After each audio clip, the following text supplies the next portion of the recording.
কখনো বাংলাদেশের মাটিতে তারাকে ঢুকতে দেবো না। আমরা যতটুকু রক্ত দিয়ে আমার দেশ স্বাধীন করেছি, এই দেশকে আমরা কখনোই ব্যবহৃত দিতে পারবো না। ভারতকে আমরা দেবো না, 1 ইঞ্চি মাটিও আমরা ছেড়ে দেবো না। আমাদের রক্ত থাকতে আমরা ছাড়বো না, কখনো ছাড়বো না, ইনশাআল্লাহ।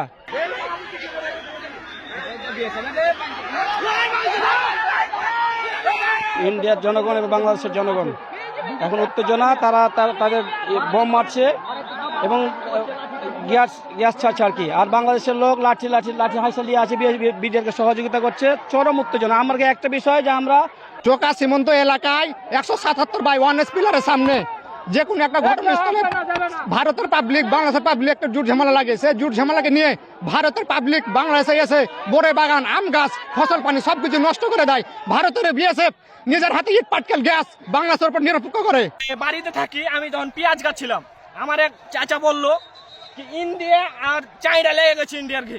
আমি করছি তাহলে তো বাচ্চাদের আমার দেশের কাজে কিন্তু আমার যে বিএনপি আমলকে এটাতে কাজে লাগে। আমার দেশ যদি রক্ষা করতে হবে, আমার দেশে এটি দেখছি তো ওরা কিন্তু টিএসএল বোম গুলি কিন্তু বিজেপিতে সব কিছু চালাচ্ছে, বিএসএফ ইটকুল টিএসএল সবই চালাচ্ছে। আমাদের বিজেপির একজনের আঙুল ফেটে গেছে, একটা কাইতে গেছে, মানে 1 ইঞ্চির খন্ড লেগে আছে।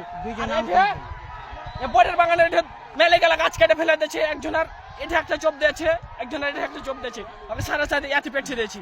অনেক কোচে সবকিছু কেটে ফেলে দিয়েছে। বইয়ের বাগান দেখেন, আমার গেটে একটা দাদার বইয়ের বাগান আছে, একটা চাচার বইয়ের বাগান আছে, মানে সব বিশ্বাস করে দিয়েছে।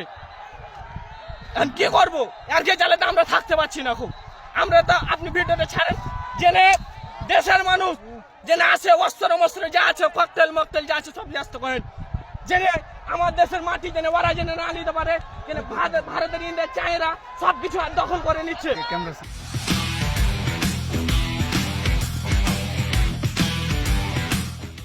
ভারত আমাদের উপরে অনেক অত্যাচার করছে। ভারত আমাদের গাছগুলো কেটে নিয়ে চলে যাচ্ছে।